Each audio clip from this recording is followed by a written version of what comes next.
Praise the Lord. சங்கீதம் 56 அதிகாரம் 8 வசனத்திலே சொல்லப்படுகிற கர்த்தருடைய வார்த்தை, என் அலைச்சல்களை தேவரீர் எண்ணி இருக்கிறீர், என் கண்ணீரை உம்முடைய தொருத்தியில் வையும், அவைகள் உம்முடைய கணக்கில் அல்லவோ இருக்கிறது. இந்த நாளிலும் அநேக காரியங்களை குறித்து, அநேக வேதனைகள், அநேக சுகவீனங்களை குறித்து நம்முடைய வாழ்க்கையில் அநேக நேரங்களிலே நம் கண்ணீரை விட்டு தேவனுடைய சமூகத்தில் அழுதிருப்போம்.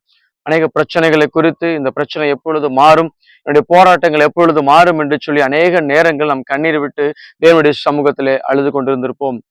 ஆனால் வேதம் சொல்லுகிறது, அன்னாள் என்கின்ற சகோதரி தேவனுடைய சமூகத்திலே தனக்கு குழந்தை இல்லை என்கின்ற ஒரு கவலையோடு கூட தேவனுடைய சமூகத்துல இருந்து கண்ணீர் விட்டு தன்னுடைய இருதயத்தை எல்லாம் ஊற்றி தேவனுடைய சமூகத்திலே ஜெபிக்கும் பொழுது தேவனாகிய கர்த்தர் அந்த கண்ணீருக்கு பதில் கொடுத்து ஒரு குழந்தை பாக்கியத்தை மகளுடைய வாழ்க்கையிலே கொடுத்தது போல, இந்த நாளிலும் உங்களுடைய வாழ்க்கையிலே ஆண்டவருடைய சமூகத்திலே உங்களுடைய இருதயத்தை ஊற்றும் பொழுது கர்த்தர் நிச்சயமாகவே ஒரு அற்புதத்தை செய்வார். ஒரு மாற்றம் உண்டாகும். கர்த்தர் உங்களை ஆசீர்வதிப்பாராக. ஆமென்.